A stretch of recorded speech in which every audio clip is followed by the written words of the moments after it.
It feels like sweat that's not like exercise. It feels like my body's going like, get out of me. And my nose is running.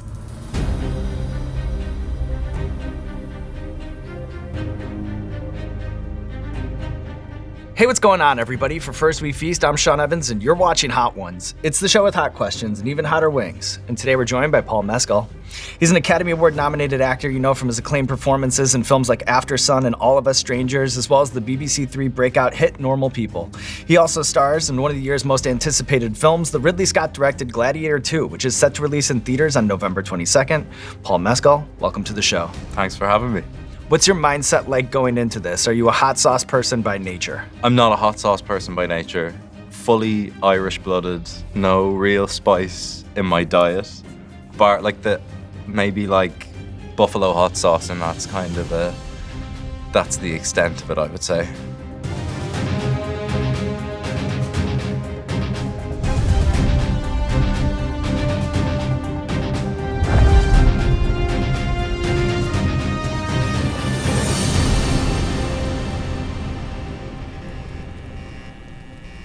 How much of it would you recommend eating?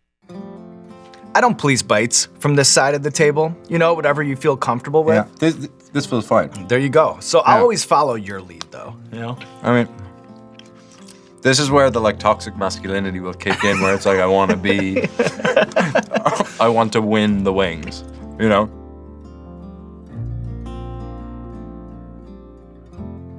When we had Pedro Pascal on the show, he talked about when he's watching things, he'll sometimes be distracted, thinking about how uncomfortable a character's wardrobe must be.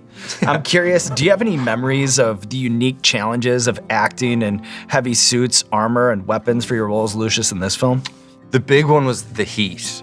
Sounds like very much a first world problem to be like. But you know, no, but there was a couple of takes that we would do, especially around the like. Fight that I have with the Gladiator who comes off the rhino, where that was like you're nearly getting sick after certain takes and ice being poured down your back, and you're just like, and Ridley's like, you ready to go again? Ready to go again? The like leather cuirasses act like little radiators. The heat is pretty extraordinary. Well, speaking of extraordinary heat, are you ready to move on here? Up. Very good, very good. To wing number 2. Yeah. All right, so this one is the ghost pepper pear here. Ghost pepper pear. Okay.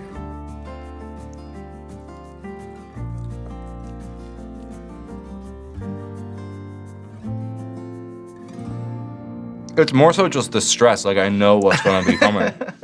Kind of just thinking like what everybody's crying about when they're on it, but I know that that's what's coming. Delicious. There we go. No 2 complaints. for 2. Yeah. I am gonna have some milk though, just to be preempted.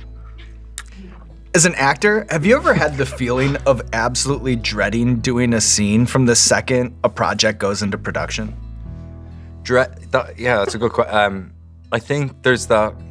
I've seen actors talk about it before. Like it's not necessary. Dreading. I would use that word. It's like in certain scripts, you know that there's like tentpole scenes that like if you don't get it right, there's no film.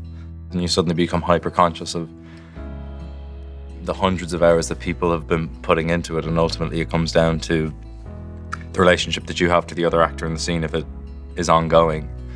I think about the scene with the therapist and Normal People.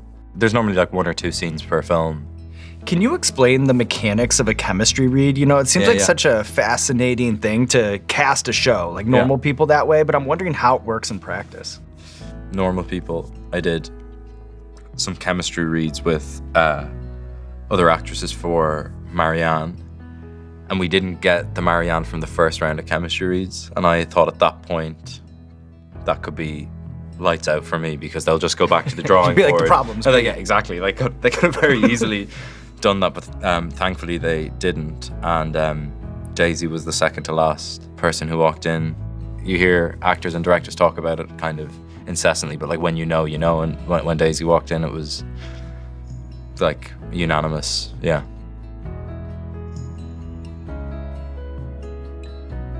The color is becoming more menacing. Okay. There you go. Yeah. I can see. I'm actually good. I think. I'm good. That I think the second one was hotter. You know what? That's what guests have said all season long, and I agree with you as someone who's done this all the way through. It's there's a little mind game, Right, something going on here with this front half. Yeah. Great. You're crushing it. Great. Filling me with confidence. Yeah. That's what you got to do. You got to gas it up. Build And you them got up. to take your wins. That's 100%. Great. So in the past, I've spoken to guests about one of the most challenging actor tricks of all time, and that's eating food on camera. Yeah. Is that a lesson that you had to learn the hard way, doing that commercial for a sausage brand Denny back very in good, 2018? I mean, I didn't know about like you know about spit buckets. Yeah, the where, spit like, bucket. If we were doing this all day, you'd like chew and act, and then you'd spit it out. But I, like, if you think about it, if you've never done it before, it feels so rude to go like, sorry, excuse me, let me spit out my food into this bucket.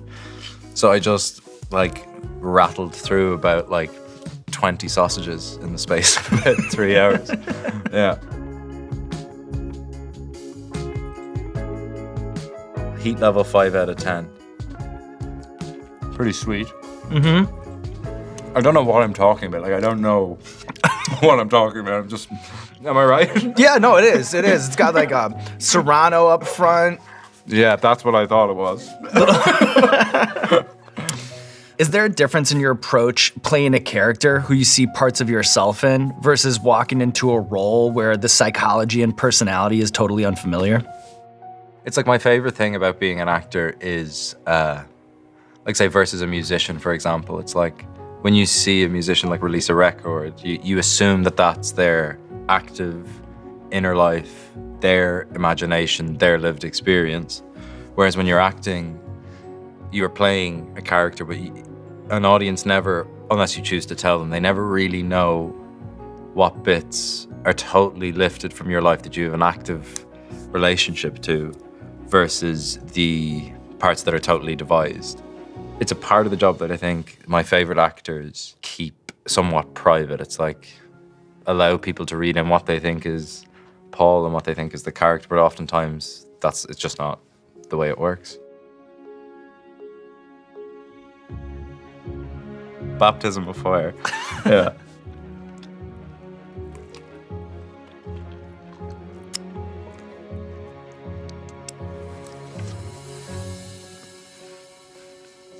Yeah. Uh-huh. It's still all right. I think I'm doing good. I'm all right. Yeah, this one, it has kind of that same sort of fruitiness up front. Uh-huh. You know, you catch I was the gonna apple. say that as well. And Yeah. then it has that late life on it. Oh, the That's late life maybe being that hitting it's on gonna. now, but looks like you're good to go. No, I'm fine. Very Actually, good. I'm fine. Like, I'm not doing the thing of like I'm fine and like dying inside out. Actually, You're yeah. actually fine. Yeah, I think I'm actually fine. Be honest, are all Irish actors friends? And if so, what's the best part of hanging out with Colin Farrell?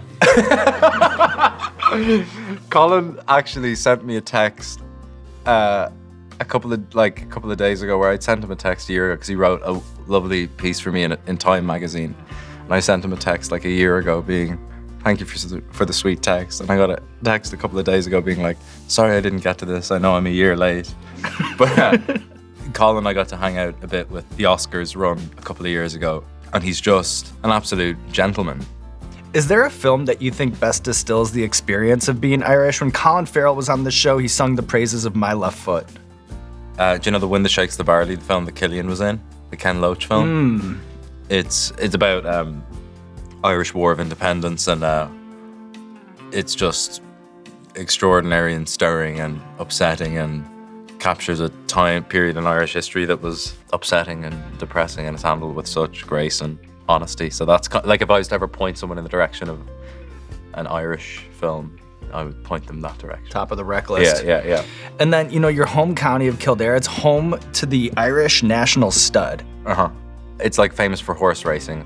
When I played Gaelic football, we'd be taken there the morning after Christmas Day and flogged. Like, you would just arrive there at 6 a.m. on St. Stephen's morning, and they would just run you for 10 miles, and whatever Christmas dinner was left in your stomach would no longer be there at the end of it. All right. I didn't get much there. Hold on. Yeah. That's the first immediately hot one on the mouth. Oh fuck. Ooh. Yeah. Yeah. Here we Pretty go. simple. And I'll join you at the milk Here we party go. over here. Have you ever heard of the phrase, now we're sucking diesel? No, but I might steal it. That's an Irish phrase. It's like, after eating that now, you'd be like, Now we're sucking diesel? Now we're sucking diesel. Now we're cooking with gas. Now we're eating road. They're all, you can have them. I'm taking them all. Great. Those are fire. Yeah. So I've heard you say that you feel a parasocial relationship between audiences and actors. Yes. Can you unpack that? It's just a weird thing because ultimately, I don't know you, you don't know me, but we know a lot about each other because we're visible the whole time. And I think audiences sometimes misconstrue the characters that I play versus who I am. I mean this with the greatest sincerity and kind of kindness, but I don't really care what people want me to do because I think the minute you start catering to an audience, you're ultimately beginning to do them a disservice because I've never considered it before. And if it's working at the moment, which I hopefully feel like it is, then I want to keep doing that until it starts going downhill.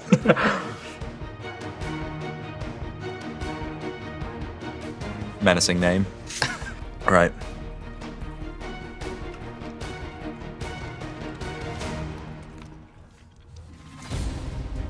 This is another one, yeah. They stop tasting nice. Right, they start almost having a metallic Fuck. kind of side to them. That's like a massive jump. That's like Well, wait till you try the next one. okay.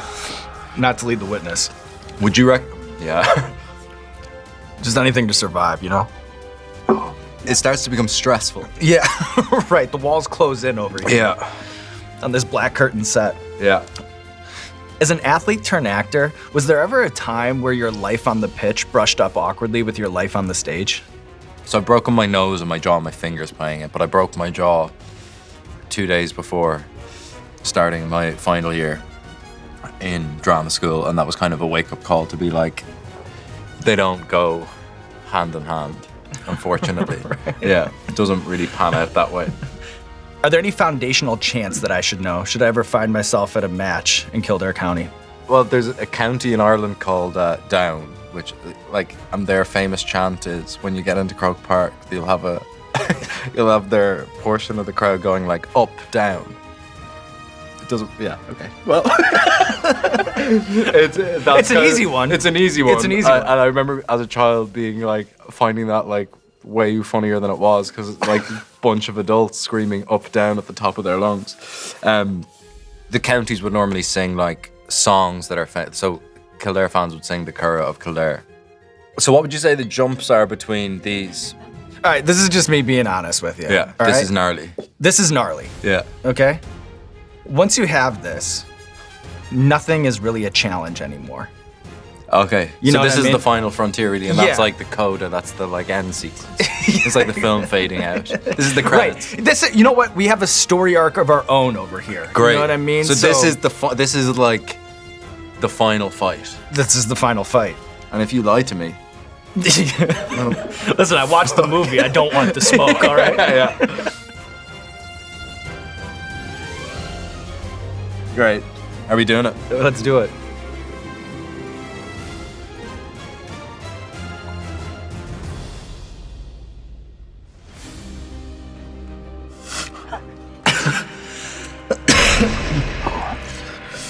Yeah. Okay. Yeah. Just push through here. Which is worse? Is it worse to be called a plonker, a melter, or a shite hawk? Oh, they're good. Shite hawk is a great phrase. So, what a plonker is kind of like. A plonker could be used Whoa, that's. It like starts to build. Yeah, yeah. And then when you talk, it's almost like a fire that you add oxygen to. Yeah, it's as you breathe out. Yeah. Okay. So plonker you could use kind of semi-affectionately. And then shite hawk would be someone who's like kind of nefarious. So like if someone was like, Another great one is a Schleveen. Like if someone was kind of sly, you could call them a Schleveen. You'd be like, which is a great word, but Shitehawk would be my preference. And it's funny. Like if you think about what it actually means, it's like feces and a bird. Like it doesn't make any sense. But it does. It just rolls. And be careful. Yeah. You know? Yeah. No, I get it. What are donkey ears? Donkey ears. What's that, Sean? What did you call me? Donkey ears. Oh, donkey ears is in, we go back donkey years. I think it means like a long time. Yeah. How are we feeling? We're feeling all right. Like I think it's just, I can feel there's like moist, like sweat, like it feels like sweat that's not like exercise. It feels like my body's going like, get out of me. And my nose is running. Right, like a sponge sort It's of just going like, squeezing it's like itself. my skin's just going like it's not great. Fuck. I'm okay for now. There we go. Yeah. Respect. Big, brave, strong boy. You start to get the shakes a Yeah. bit.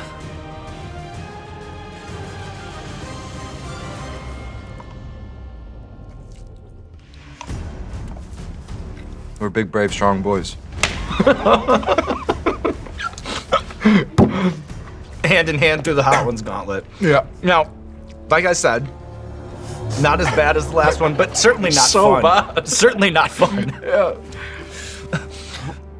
So when we had Jamie Dornan on the show, Yeah. he shouted out the focus puller as one of the most underappreciated roles on a film set.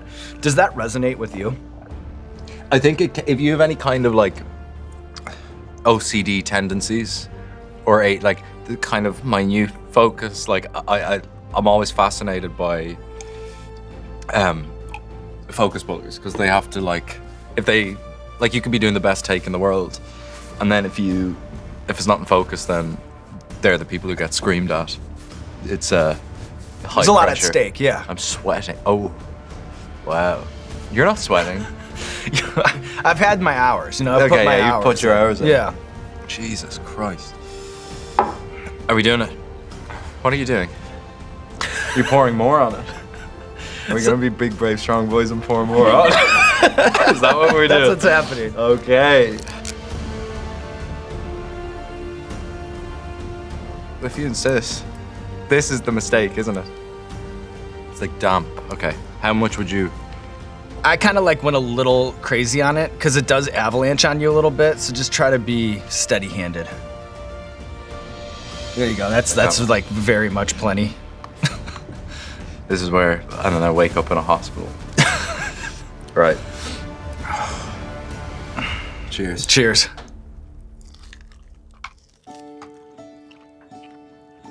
That's sweet. At first. Oh, Jesus. But the good news is, Paul Mescal. There is no good news. There is some. Well, I've done it. I completed it. Exactly. There it is. Oh, that gets you right in the back. Yeah, right. The hot sauce, no more. Oh, Jesus. And to close things out, you know, I've long been waiting for the right kind of guest crossover Yeah. to ask this question because, you know, one time you ate nuggets on a date with my friend Amelia de Moldenberg. Yes. And now here you are taking on the wings of death. Oh. Did I get something in my eye? No, sorry. From a guest perspective, which is the better culinary experience, Hot Ones or Chicken Shop date? Culinary experience. Like, actually, some of these were tasty. Like, the chicken nuggets. Oh, I'm gonna get in so much trouble either way. There's no right answer here.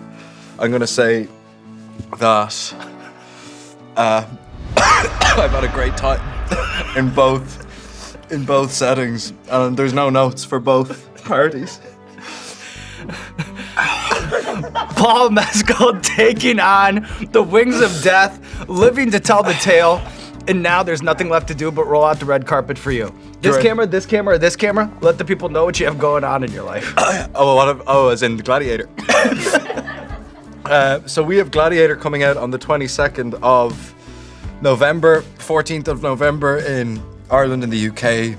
It's full of big, brave, strong boys and lots of fighting and drama and action, and it's directed by the most extraordinary man, Ridley Scott, and Please go see it.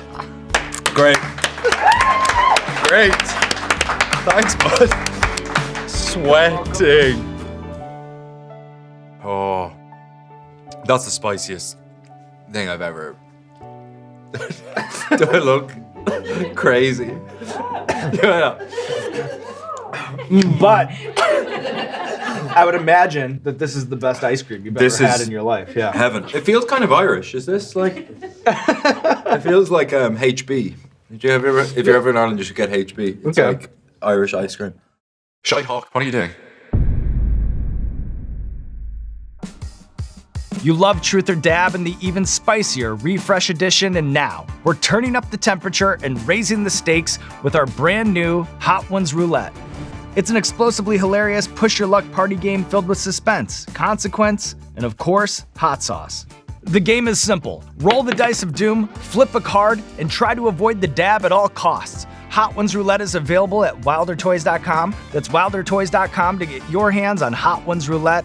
Godspeed and be careful around the eyes.